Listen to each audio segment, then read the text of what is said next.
Welcome back to the show. Today we're diving into a bit of a regulatory tug-of-war that could have a huge impact on senior homeowners. That's right. It's a classic case of good intentions potentially causing a major headache.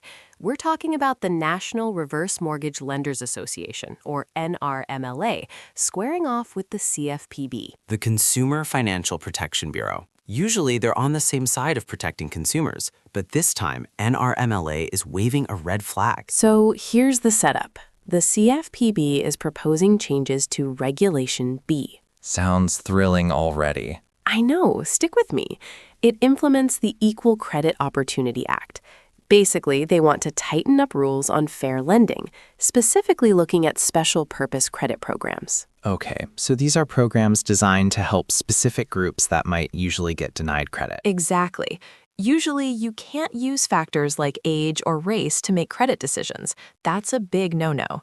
But these special programs are the exception. They exist to help disadvantaged groups. But here comes the plot twist. The CFPB wants to add new evidentiary requirements. Basically, if you want to run one of these programs based on something like age, you have to prove it's absolutely necessary. And NRMLA is saying, whoa, hold on. Right.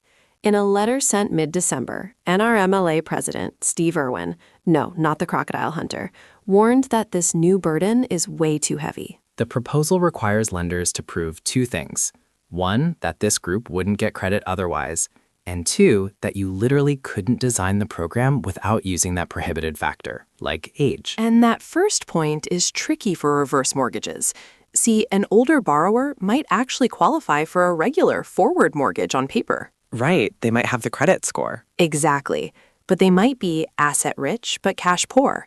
They qualify, but they don't have the monthly cash flow to make the mortgage payments.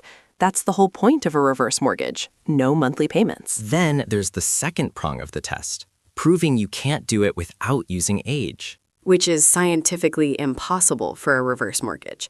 NRMLA calls age a necessary actuarial element. It's math, folks. You can't calculate a reverse mortgage without knowing how long the borrower is likely to live.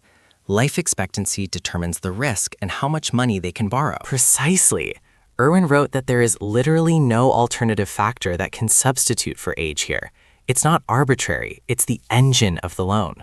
So if the CFPB enforces this, lenders would have to jump through hoops to prove something that is essentially just how the product works. NRMLA is basically saying this creates an undue burden that could kill off age-based programs entirely. Which would be ironic, right? A rule meant to ensure fair lending ends up eliminating the very product designed to help older homeowners age in place. Talk about unintended consequences. So what's the solution?